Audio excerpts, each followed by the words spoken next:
The following program contains shocking quotes from America's founding fathers. If you suffer from time spent in public schools, Randall may not be right for you. Check with your guidance counselor.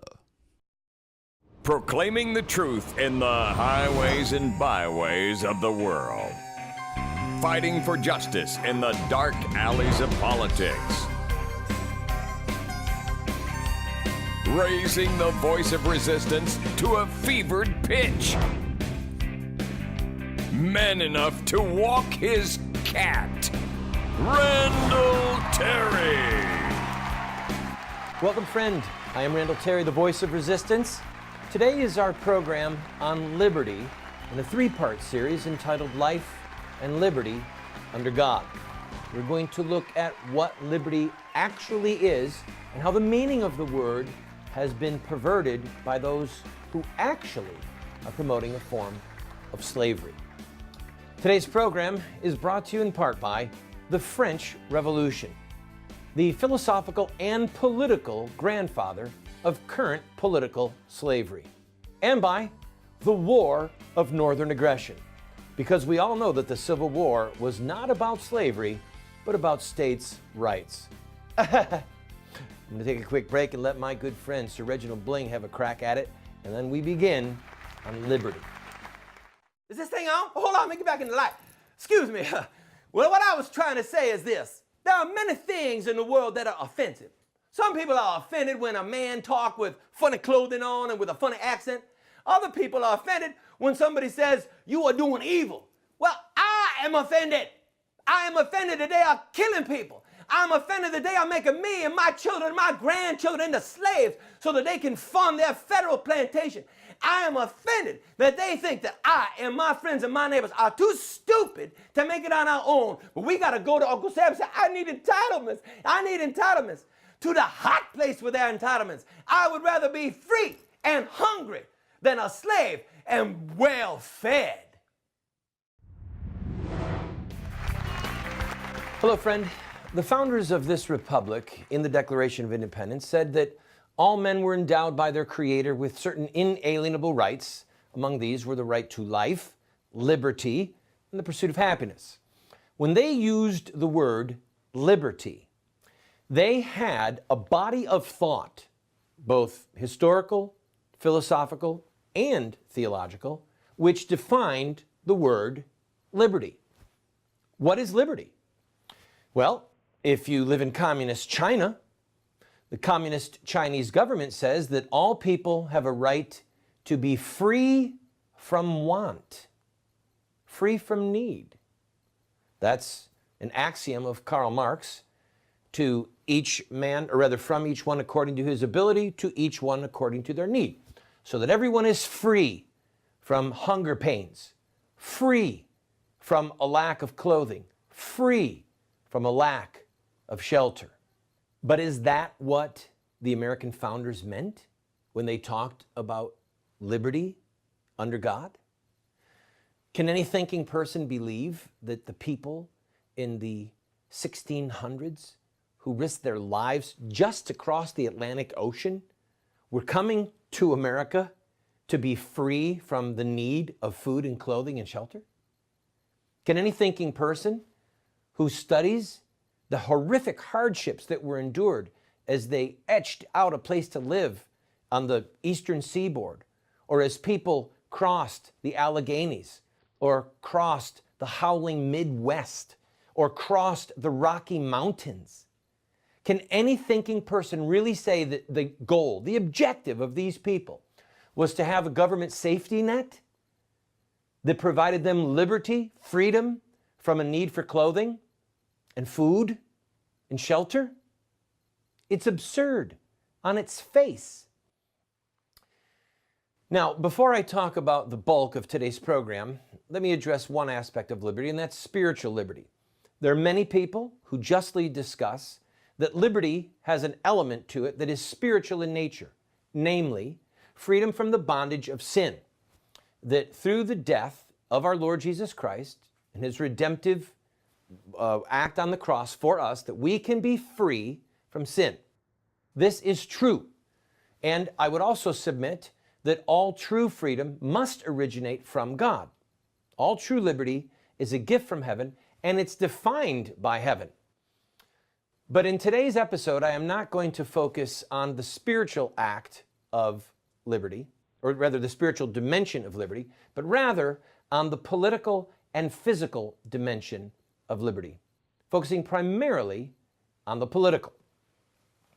Liberty at its core means that you are able to do and say what you want to do and say, as long as you are not committing a criminal or negligent act against your neighbor. That's what it means. You are free. You have the liberty to own property, to work where you want, the freedom to write and to speak about the issues that matter to you, the liberty to criticize your government without fear, the liberty to have a trial of a jury of your peers and not be summarily captured and imprisoned by political rulers. These portions of the definition of liberty have come into existence over centuries of thought throughout the world, all of them being born from within the bosom of Christendom, of Judeo-Christian thought. If you look at the Magna Carta, a great portion of that was stripping King John of arbitrary power and creating people that he was accountable to. The Declaration of Independence, in similar fashion, said we are not going to live beneath a tyrant, whether that tyrant is King George III, or a parliament that does not allow us to have representation in political decisions that affect us directly. In short, the founders of this republic believed that we had the right to self-government, to the possession of property, the freedom of movement, and the freedom of speech, and of course, above all, for some of them, the freedom of religion, the liberty to believe what you want about the creator of the world and to not be forced to join any specific wing of Christendom or any religion whatsoever. All right? Nowhere, I repeat, nowhere in the founding documents of this country in the 1770s, and certainly nowhere in the writings in the decades that preceded that, do you see American philosophers or American politicians saying that liberty meant that you must be guaranteed provision, food, shelter, clothing, medical care from the government. The concept of freedom from want has nothing to do with the American experiment of self-government that originated in 1776. It is, by contrast, the direct outgrowth of the French Revolution and Marxism. And Marx, by the way, is historically connected to the French Revolution because when he was a young college student living in the Netherlands, he was obtained by some of the survivors of the French Revolution to write their memoirs for them. They created a little society in the Netherlands called the Society of the Just, and the young Karl Marx was requested and obtained to write down many of their words, their thoughts, their history, and their proceedings. So if you study the French Revolution and then study the Communist Manifesto, it's clear that Marx did not come up with most of this stuff. He just ripped it off from the lunatics of the French Revolution. Fraternity, equality, liberty, or death. That was the cry of the French Revolution. Now, there are people that also wrongly mistake liberty for license, that you can do anything you want. You want to be a prostitute? Have at it. You want to be a drug addict or a drug salesman? Have at it. You want to commit all kinds of heinous crimes, sexual crimes against children? You can do it because you have liberty. No, liberty must be defined, as our Declaration of Independence says, by the laws of nature and nature's God. We do not have the option to define liberty. The definition of liberty comes primarily from the books of the law, the Pentateuch, Genesis, Exodus, Numbers, Leviticus, Deuteronomy. That is where the definition of liberty, political liberty, comes from. I'm going to take a quick break. As I said to you, this program, this series is entitled Life and Liberty Under God. As we saw in the episode on life, you cannot take human life outside of its relationship to God. If you take human life and say, oh, it's not made by God, well, then at the end of the day, human life isn't sacred. In like manner, you cannot take liberty out of the grasp of God or take liberty away from the definitions of liberty given to us by the laws of God. So when we come back, I'm going to talk to you a little bit about the purpose of government and how government and liberty, or law and liberty, are absolutely connected at the hip.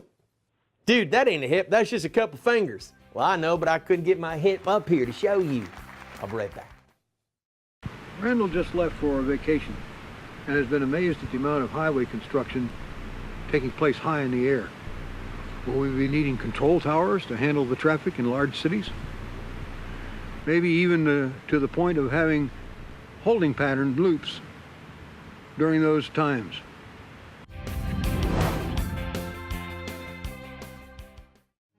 Moments with Moses.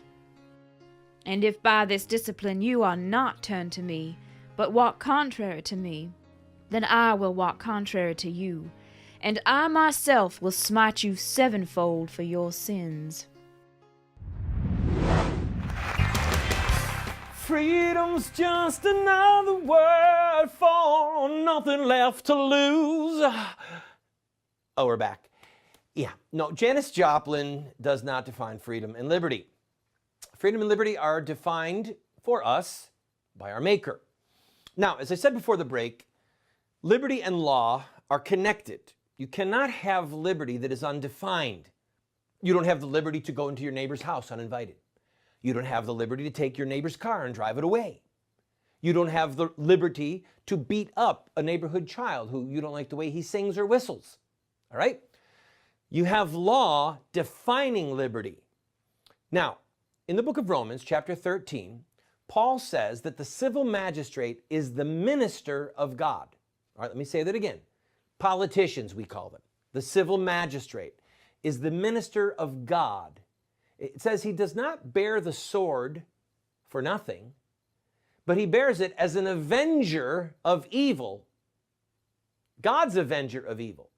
So, clearly, the civil magistrate has the authority to enforce law. The question is this: what law? If he is the servant of God, as the passage says, then clearly it's God's laws. Because only heaven, only God, only our Maker can define good and evil. So if you, for example, are a part of a Marxist movement, or you're a part of the French Revolution, you would say it is evil that those people have 10 cows and I have none. And therefore I'm going to take one of their cows by force if necessary, because that is just. You see, in a Marxist framework or a French Revolution framework, they're just making this stuff up as they go. In God's definition of good and evil, of liberty and justice, okay, what that is covetousness and theft. Both of them sins, one of them crimes. At the end of the day, somebody has to determine what is right and wrong, and somebody has to determine what is just and unjust, and somebody has to define liberty. That definition, like so many critical ethical and political definitions, has been given to us by God. We are not free to take our neighbor's possessions. That is theft. It is a criminal act. It is a sin. We are not free to kill people that we don't like in a time of peace.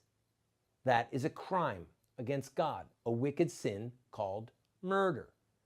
We do not have the liberty to make up stories about people and get them prosecuted for crimes they did not commit. That is called bearing false witness. So, the question is this. I'm running out of time in this break, but I'm going to bring it to bear on you and I and our current economic woes. Do we have the liberty the freedom to demand, by the power of our vote, by a majority vote, through representative government, do we have the right to demand that our neighbors pay for our school, for our medicine, for our retirement, for our needs, food, clothing, shelter? Is that what liberty is? Well, for those of you who say yes, I would say, well, is it liberty for our neighbor? At that point, whether through judicial fiat or through a majority vote, he is no longer free. He is our slave. That is not liberty. We want liberty and justice for all. You have the right to be a free man, travel where you want, own property. You do not have the freedom to steal from your neighbor, whether it's at the point of a gun or by an elected official. All right, speaking of elected officials, I ran for Congress in 1998, and we did a whole bunch of funny political commercials. We're going to show 3 of them back to back right now. These discuss true liberty in a political race. Hope you enjoy. For 17 years of marriage, honey.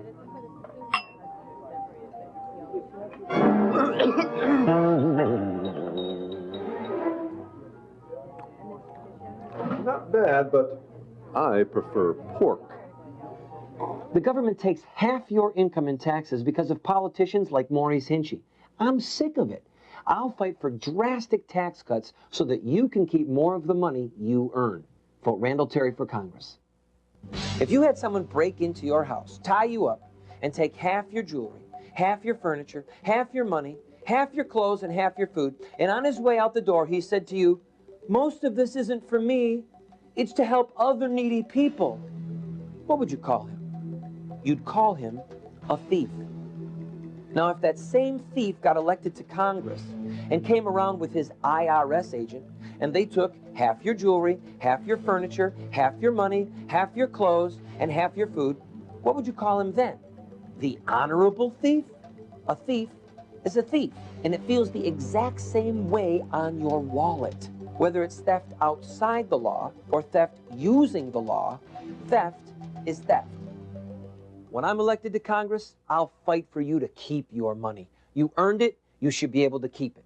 Besides, I trust you with your money more than I trust Maurice Hinchey with your money. I hope you enjoyed those. I'll be right back with a special song and more of this incredible content.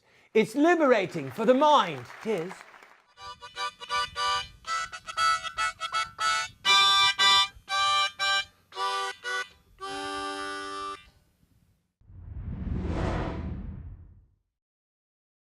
Courage is rightly esteemed the first of human qualities, because it is the quality which guarantees all others. Sir Winston Churchill. Welcome back to the program, friend.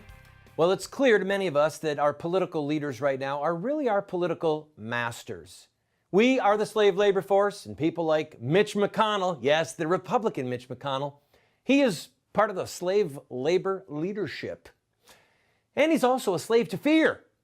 He hasn't even got the guts to stand up for what is right. We're not even sure he knows what's right. So I just wrote a song about him because I like poking fun at people like Mitch.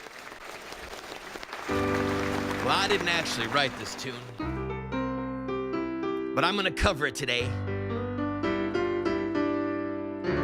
I changed the lyrics in hopes that it would bless you, strengthen you, and otherwise challenge you to greater acts of love and mercy.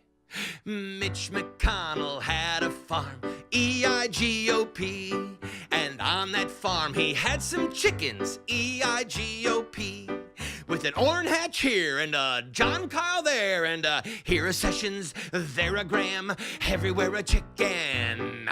Mitch McConnell had a farm, E-I-G-O-P, and on that farm he had some rats, E-I-G-O-P, with a lie here and a lie there. Here a lie, there a campaign lie, there a pontificating Sunday morning talk show lie. Mitch McConnell had a farm, E-I-G-O-P. I think that to really spice it up a little bit. We need to take it home. Give you that word picture that you really need to make sense of it all. Mitch McConnell, he had a farm, E-I-G-O-P.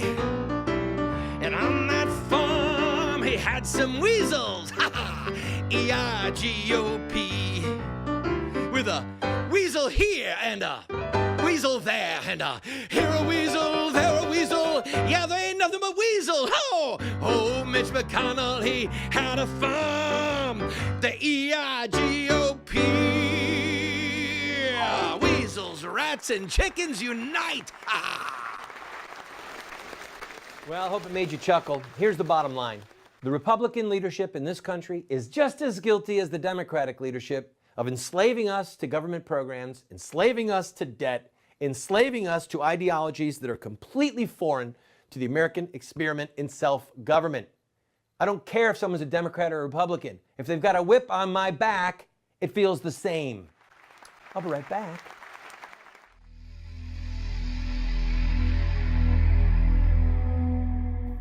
For behold, God is my helper, and the Lord is the protector of my soul. Turn back the evils upon my enemies, and cut them off in thy truth.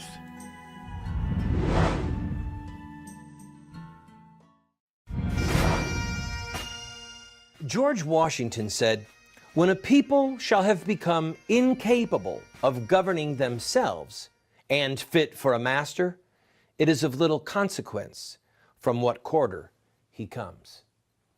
Friends, liberty in this country is being slowly wrenched away from us. We are watching liberty die. And the tragedy is that many of these wounds are self-inflicted. America is committing suicide on the installment plan, and we're enslaving ourselves on the installment plan to Democratic and Republican leaders both. The definition of liberty comes from heaven, not Karl Marx, not from the French Revolution, not from Barack Obama, and not from Mitch McConnell. Let's return to our roots and become a free people again.